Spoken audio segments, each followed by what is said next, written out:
જય શ્રી કૃષ્ણ. પુષ્ટિપંથ ચેનલમાં સૌ વૈષ્ણવોનું હૃદયપૂર્વક સ્વાગત છે. આમ આજે આપણે એક એવા વિષય પર ઊંડાણપૂર્વક ચર્ચા કરવાના છીએ ને જે દરેક વૈષ્ણવના ઘરમાં ક્યારેક ને ક્યારેક બને જ છે. હા બિલકુલ.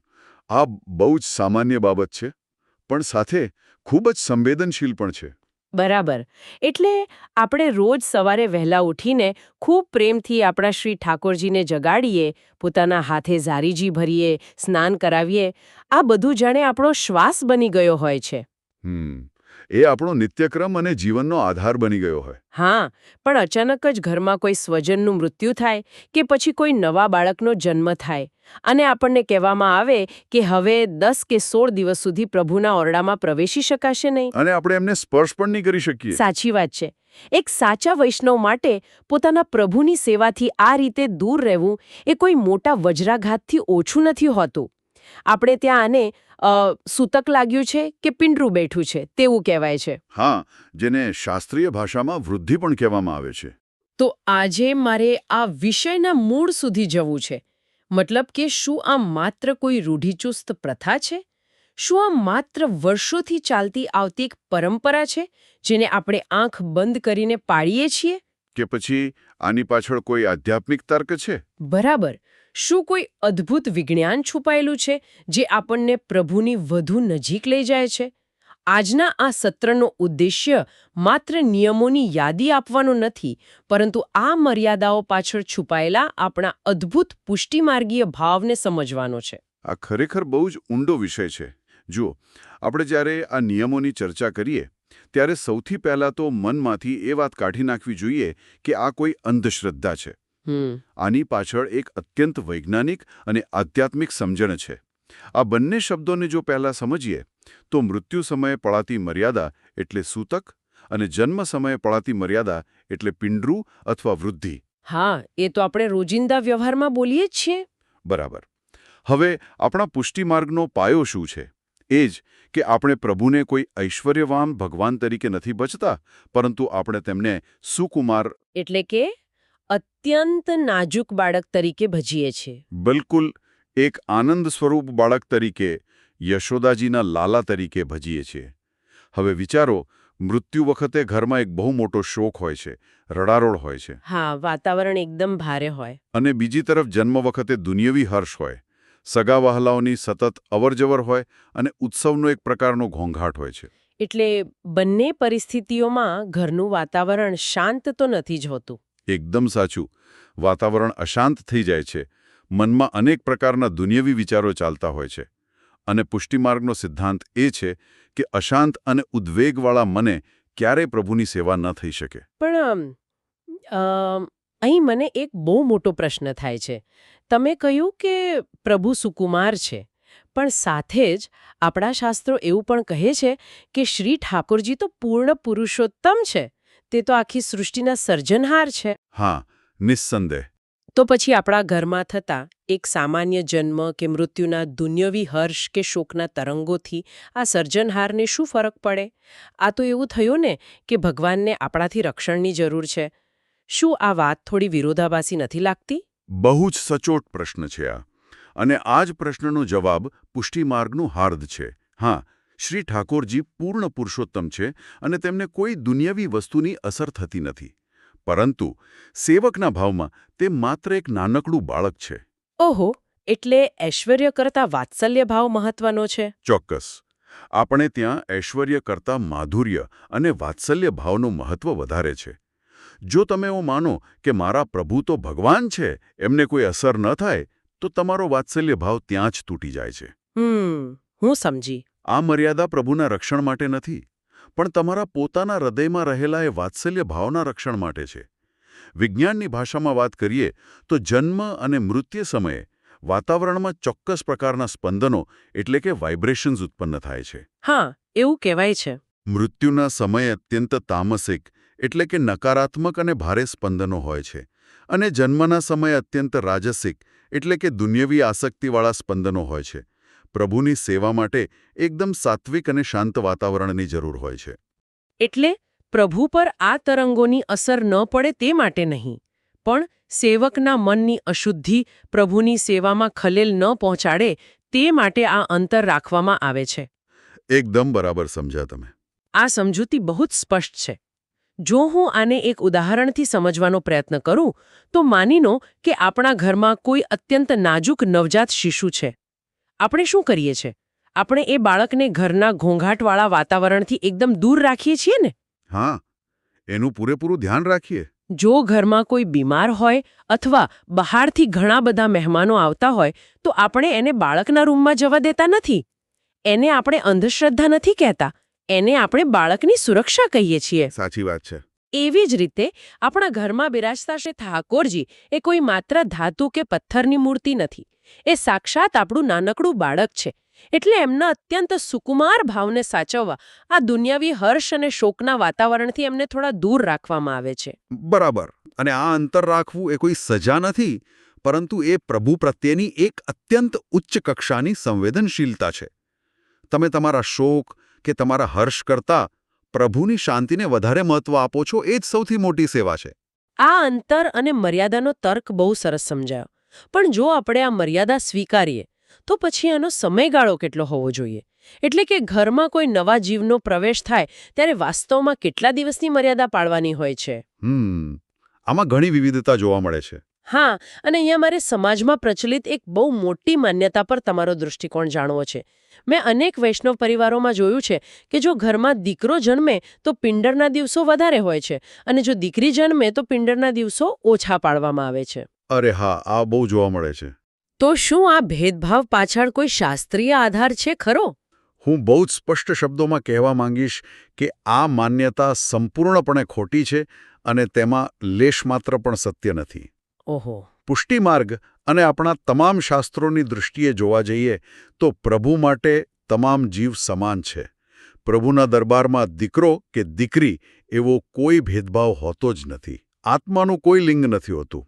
એટલે બંને માટે દિવસો સરખા જ રહે. બિલકુલ. ઘરમાં દીકરો જન્મે કે દીકરી જન્મે, પિંડરાના એટલે કે વૃદ્ધિના દિવસો એક સરખા જ હોય છે. જો દીકરા માટે 10 દિવસ હોય તો દીકરી માટે પણ 10 દિવસ જ હોય. તો પછી આ માન્યતા આવી ક્યાંથી? આ સમાજમાં ઘૂસી ગયેલી એક સામાજિક અને પિતૃસત્તા ગેરસમજ છે, જેને ધર્મ સાથે કોઈ લેવા દેવા નથી. પ્રભુ ક્યારેય સ્ત્રી પુરુષના ભેદભાવમાં માનતા નથી. તો પછી તેમની શુદ્ધિના અને સેવાના નિયમોમાં આવો ભેદભાવ ક્યાંથી હોઈ શકે? આ બહુ મોટી સ્પષ્ટતા છે. તો પછી આ દિવસોની ગણતરી વાસ્તવમાં થાય છે કેવી રીતે? કારણ કે આમાં પણ મેં બહુ જ વિવિધતા જોઈ છે. કોઈ પરિવારમાં 10 દિવસનું પિંડળું હોય છે તો કોઈના ઘરમાં 16 દિવસ હોય છે. હા, એ તો હોય જ છે. જો શાસ્ત્ર એક જ છે, ધર્મ એક જ છે, તો પછી આ નિયમોમાં આટલો બધો તફાવત કેમ? સાચો નિયમ કયો ગણવો? જુઓ, આ તફાવત પાછળ એક બહુ જ સુંદર વ્યવસ્થા રહેલી છે. આપણા મૂળ શાસ્ત્રોનો નિયમ સામાન્ય રીતે 10 દિવસનો છે. પરંતુ આપણા પુષ્ટિમાર્ગમાં શ્રી મહાપ્રભુજીએ લોકવેદની મર્યાદા અને કુળાચારને સર્વોપરી માન્યા છે. કુળાચાર એટલે પોતાના કુટુંબની પરંપરાને. હા, પોતાના કુટુંબ, વિસ્તાર કે સમાજની પેઢીઓથી ચાલી આવતી પરંપરા. મહાપ્રભુજીનો સિદ્ધાંત છે કે ભક્તિના માર્ગમાં પરિવારમાં ક્લેશ ન થવો જોઈએ અને વડીલોનું સન્માન જળવાવું જોઈએ. એટલે વડીલો જે નક્કી કરે તે જ માન્ય ગણાય. ચોક્કસ. તેથી જો તમારા વડીલોએ તમારા કુટુંબમાં પેઢીઓથી 16 દિવસ નક્કી કર્યા હોય તો તમારે 16 દિવસ જ પાળવા જોઈએ. જો 10 દિવસ નક્કી કર્યા હોય તો 10 દિવસ પાળવા. મતલબ કે આમાં શાસ્ત્રો સાથે કોઈ સંઘર્ષ નથી, પણ વડીલોએ ચિંધેલા માર્ગ અને કુટુંબની મર્યાદાનો સ્વીકાર છે. એકદમ સાચું. પુષ્ટિમાર્ગ એ જડતાનો માર્ગ નથી, પણ અનુરૂપતા અને કૃપાનો માર્ગ છે. આ કુળાચારની વાત બહુ જ મહત્વની છે, પણ આમાં એક નિયમ એવો છે જે કુળાચારથી પણ પર છે અને જેને લઈને ઘણીવાર સવાલો ઊભા થાય છે. કયા નિયમની વાત કરો છો? એ જ કે જે માતાએ બાળકને જન્મ આપ્યો છે તેના માટેના નિયમો એકદમ અલગ છે. એવું કહેવાય છે કે માતાએ 1.5 મહિનો એટલે કે 40 દિવસ સુધી સેવાનો સ્પર્શ ન કરવો જોઈએ, ભલે કુટુંબના બાકીના સભ્યો 10 કે 16 દિવસ પછી શુદ્ધ થઈ ગયા હોય. હવે કોઈ બહારની વ્યક્તિ આ જુએ તો તેને એમ જ લાગે કે આ તો માતા પર કેટલો કઠોર નિયમ લાદી દીધો છે. શું આ સ્ત્રીઓ પ્રત્યેનો અયોગ્ય વ્યવહાર નથી? બહારથી જોતા એવું ચોક્કસ લાગી શકે, પણ જો આપણે આને વૈજ્ઞાનિક દૃષ્ટિકોણથી અને આયુર્વેદિક ચિકિત્સા પદ્ધતિથી ઉકેલીએ તો સમજાશે કે આ નિયમ સંપૂર્ણપણે માતાના આરામ, સ્વાસ્થ્ય અને ચેપથી બચાવવા માટેનું એક અદ્ભુત વિજ્ઞાન છે. અચ્છા, એ કેવી રીતે? પ્રભુની સેવામાં તો શારીરિક શ્રમ હોય છે, વહેલા ઉઠવું, સ્નાન કરવું, રસોઈ કરવી. બિલકુલ. જો માતાને 40 દિવસ માટે સેવાની મર્યાદા ન આપવામાં આવે તો તેની ભક્તિ તેને આરામ ન કરવા દે. વળી પ્રસૂતિ પછી શરીરમાં ઇન્ફેક્શન એટલે કે ચેપ લાગવાનો ખતરો સૌથી વધારે હોય છે. ઓહો, એટલે માતા દ્વારા નવજાત શિશુને પણ ચેપ લાગી શકે છે. હા, અને અશુદ્ધિના કારણે શ્રી ઠાકોરજીની સામગ્રીમાં પણ અડચણ આવી શકે છે. એટલે તમે એમ કહેવા માંગો છો કે આ નિયમ એ માતાને દૂર રાખવા માટે નથી, પણ માતાને બળજબરીથી આરામ આપવા માટે છે. એકદમ સાચું. આજે આપણે જેને આધુનિક મેડિકલ સાયન્સ કહીએ છીએ તે પણ પોસ્ટપાર્ટમ કેર માટે 6 અઠવાડિયાના એટલે કે લગભગ 40થી 42 દિવસના શારીરિક આરામની સલાહ આપે છે. જુઓ, વાત તો એ જ થઈ ને. આનો અર્થ એ થયો કે આપણા આચાર્યો અને ઋષિમુનિઓએ સદીઓ પહેલા જ આ આધુનિક વિજ્ઞાનને ધર્મ સાથે જોડી દીધું હતું, જેથી લોકો તેનું ચુસ્તપણે પાલન કરે. ચોક્કસ. ધર્મના આવરણ હેઠળ સ્વાસ્થ્યની જાળવણી એ ભારતીય સંસ્કૃતિની સૌથી મોટી ખૂબી છે. આ 40 દિવસનો નિયમ એ માતા અને બાળક બંને માટે એક સુરક્ષા કવચ છે. હા, આ તો થઈ શારીરિક રિકવરી અને પોતાના ઘરની વાત. પણ હવે મારે એરે પરિસ્થિતિ વિશે ચર્ચા કરવી છે જેમાં સમાજમાં સૌથી વધારે મૂંઝવણ જોવા મળે છે. હા, જણાવો. આપણે ત્યાં પરંપરા છે કે જ્યારે કોઈ પરણેલી દીકરી પ્રસૂતિ માટે પોતાના પિયર એટલે કે પોતાના માતા પિતાના ઘરે આવે છે તો હવે તે ઘરમાં કયા નિયમો લાગુ પડશે? કારણ કે દીકરી પિયરના લોહીની જ છે, પણ લગ્ન પછી તે બીજા ઘરની વહુ બની ગઈ છે. બહુ સાચો પ્રશ્ન છે. તો શું આ નિયમો લોહીના સંબંધ પર આધારિત છે કે પછી શારીરિક હાજરી પર? આ એક બહુ જ જટિલ અને રસપ્રદ પ્રશ્ન છે. જો આપણે સિદ્ધાંતને પકડીએ તો વાત એકદમ સ્પષ્ટ છે. આપણા શાસ્ત્રોમાં આખી વ્યવસ્થા ગોત્ર પર આધારિત છે. ગોત્ર પર? હા. જ્યારે દીકરીના લગ્ન થાય છે ત્યારે તેનું ગોત્ર બદલાઈ જાય છે. તે પોતાના પિતાનું ગોત્ર છોડીને હવે તેના પતિના ગોત્રમાં ભળી ગઈ છે. તેથી જ્યારે તે પિયરમાં પ્રસૂતિ કરે છે ત્યારે પિયર પક્ષને એટલે કે બાળકના નાના નાનીને પૂરા દિવસોનું એટલે કે 10 કે 16 દિવસનું પિંડરું લાગતું નથી. કારણ કે ગોત્ર અલગ છે. બરાબર. ગોત્રના નિયમો મુજબ પિયર પક્ષને સામાન્ય રીતે માત્ર 6 દિવસની મર્યાદા લાગે છે. આને હું એક આધુનિક ઉદાહરણથી સમજવાનો પ્રયત્ન કરું. શું આપણે ગોત્રને એક પ્રકારના આધ્યાત્મિક વાઈફાઈ નેટવર્ક સાથે સરખાવી શકીએ? અરે વાહ, આ તો બહુ નવો વિચાર છે. એટલે દીકરી જ્યારે પરણે છે ત્યારે તે પોતાના પિતાના નેટવર્કમાંથી ડિસ્કનેક્ટ થઈને પોતાના પતિના નેટવર્ક સાથે જોડાઈ જાય છે. હવે ભલે તે શારીરિક રીતે પોતાના પિતાના ઘરમાં હોય, પણ તેનું આધ્યાત્મિક ડાઉનલોડ તો તેના નવા નેટવર્ક પરથી જ થઈ રહ્યું છે ને. એટલે પિતાના નેટવર્ક પર માત્ર 6 દિવસનો જ વિક્ષેપ આવે છે, પૂરા 16 દિવસનો નહીં. શું આ તર્ક સાચો છે? આ બહુ જ સુંદર અને એકદમ સચોટ ઉદાહરણ છે. ગોત્ર ખરેખર એક પ્રકારનું આધ્યાત્મિક જોડાણ જ છે. એટલે 6 દિવસ પછી પિયર પક્ષના લોકો એટલે કે નાના નાની શુદ્ધ ગણાઈ જાય છે. તો તેનો અર્થ એ થયો કે 6 દિવસ પૂરા થાય એટલે નાના નાની પોતાના જ ઘરમાં પોતાના શ્રી ઠાકોરજીની સેવા ફરીથી રાબેતા મુજબ શરૂ કરી શકે. બસ અહીંયા જ સૌથી મહત્વનો મુદ્દો સમજવાનો છે અને અહીં જ લોકો થાપ ખાઈ જાય છે. કેમ? શું થાય છે? ભલે પિયર પક્ષને માત્ર 6 દિવસનું પિંડળું લાગતું હોય અને 6 દિવસ પછી તેઓ શુદ્ધ ગણાતા હોય, પરંતુ જ્યાં સુધી પ્રસૂતા દીકરી અને નવજાત શિશુ તે જ ઘરમાં રહે છે ત્યાં સુધી તે ઘરમાં ભૌતિક અને શારીરિક અશુદ્ધિ સતત રહેલી છે. ઓહો, પેલા 40 દિવસના નિયમ પ્રમાણે? બિલકુલ. 40 દિવસ સુધી માતા અને બાળક બંને શારીરિક રીતે અશુદ્ધ ગણાય છે. એટલે તે જ ભૌતિક વાતાવરણમાં, તે જ ઘરમાં, ઘરના સભ્યો દ્વારા શ્રી ઠાકોરજીની સેવા થઈ શકે નહીં. અરે બાપરે! આ તો બહુ જ અઘરી પરિસ્થિતિ છે. એક તરફ શુદ્ધિ થઈ ગઈ છે, પણ ઘર અશુદ્ધ છે. તો પછી આવા સમયે પ્રભુની સેવાનું શું થાય? પ્રભુને આટલા દિવસો સુધી ભૂખ્યા તો ન જ રખાય? બિલકુલ ન રખાય. અને આના માટે જ વૈષ્ણવો અદ્ભુત સમર્પણ બતાવે છે. આનો વિકલ્પ એ છે કે જ્યાં સુધી દીકરી ઘરમાં હોય ત્યાં સુધી પ્રભુને તે ઘર પૂરતા અન્ય કોઈ વૈષ્ણવના ઘરે પધરાવવા પડે અને ત્યાં જઈને સેવા કરવી પડે. હા, મેં જોયું છે કે ઘણા લોકો આ રીતે સેવા કરે છે. અથવા તો બહારથી અન્ય કોઈ વૈષ્ણવને જેને આ પિંડરું ન લાગતું હોય તેને નિયમિતપણે તમારા ઘરે બોલાવીને એમના હાથે પ્રભુની સેવા કરાવવી પડે. તમે જુઓ, આ નિયમ દર્શાવે છે કે આપણે આપણા પ્રભુની શુદ્ધિ અને તેમના સુકુમાર ભાવ માટે કેટલા સજાગ છીએ. આપણે આપણી સગવડ નથી જોતા, આપણે પ્રભુની અનુકૂળતા અને શાસ્ત્રની મર્યાદા જોઈએ છે. આ તો ખરેખર સમર્પણની પરાકાષ્ઠા છે. જન્મની શુદ્ધિ અને આનંદના નિયમોમાં કેટલી બારીકાઈ છે તે આપણે સમજ્યા. હવે જીવનના એક એવા સત્ય તરફ વળીએ જેને કોઈ ટાળી શકતો નથી. હા, મૃત્યુ વિશે. બરાબર. જ્યારે કુટુંબમાં કોઈ સ્વજનનું મૃત્યુ થાય છે ત્યારે ઘરનું આખું વાતાવરણ શોક, રુદન અને હતાશાથી ઘેરાયેલું હોય છે. જન્મમાં તો ઓછામાં ઓછો આનંદ હોય છે, પણ મૃત્યુના શોકના વાતાવરણમાં મનની શાંતિ કેવી રીતે પાછી મેળવવી અને તે સમયે સૂતકના નિયમો શું હોય છે તે સમજવું પણ એટલું જ જરૂરી છે. સાચી વાત છે. જ્યારે સ્વજનની વિદાય થાય છે ત્યારે પરિવાર અત્યંત નાજુક અને તૂટેલી માનસિક સ્થિતિમાંથી પસાર થતો હોય છે.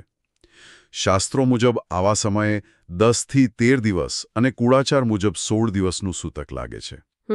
આ સમયગાળા દરમિયાન શારીરિક રીતે અશુદ્ધિ તો છે જ, મૃતદેહના સંપર્કના કારણે અને શોકના વાતાવરણના કારણે, પણ સાથે મનની અશુદ્ધિ અને ઉદ્વેગ પણ ચરમસીમાએ હોય છે. જ્યાં સુધી આ નિર્ધારિત દિવસો પૂરા ન થાય અને ત્યારબાદ આખા ઘરની સંપૂર્ણ અને વ્યવસ્થિત સાફસફાઈ ન થાય ત્યાં સુધી પ્રભુની સેવા લઈ શકાતી નથી. આ સમયની કલ્પના માત્ર મને ડરાવે છે. જે વૈષ્ણવને પ્રભુ વગર એક દિવસ નથી ચાલતો તેને 16 દિવસ સુધી પ્રભુના દર્શન પણ ન થાય. એ સમય ખરેખર કઠિન હોય છે. પ્રભુથી દૂર રહીને એક સાચા વૈષ્ણવનો જીવ વ્યાકુળ થઈ જાય છે. એક તડપ ઉઠે છે હૃદયમાં. હાથથી સેવા કરી શકાતી નથી તો મનમાં એક ડર પણ પેદા થાય છે કે શું મારા પ્રભુ સાથેનો મારો સંપર્ક તૂટી જશે? શું મારો નાથ મારાથી રિસાઈ જશે કે મેં આટલા દિવસ તેમને જમાડ્યા નહીં? આ ડર બિલકુલ સ્વાભાવિક છે, કારણ કે જ્યાં પ્રેમ છે ત્યાં જ આવો ભય હોય છે. પણ અહીં પુષ્ટિમાર્ગનો સૌથી મોટો અને સૌથી સુંદર આધ્યાત્મિક સિદ્ધાંત કામ આવે છે. એ કયો સિદ્ધાંત? દરેક વૈષ્ણવે પોતાના હૃદયમાં કોતરી રાખવા જેવી આ વાત છે કે આ સૂતક કે પિંડરું એ માત્ર આપણા આ ભૌતિક શરીરને લાગે છે. આપણું જે જીવ છે, આપણો જે આત્મા છે, તેને દુનિયાનું કોઈ સૂતક લાગતું નથી. અરે વાહ! જીવ હંમેશા શુદ્ધ છે અને જીવનો પ્રભુ સાથેનો સંબંધ અનાદિ અને અતૂટ છે.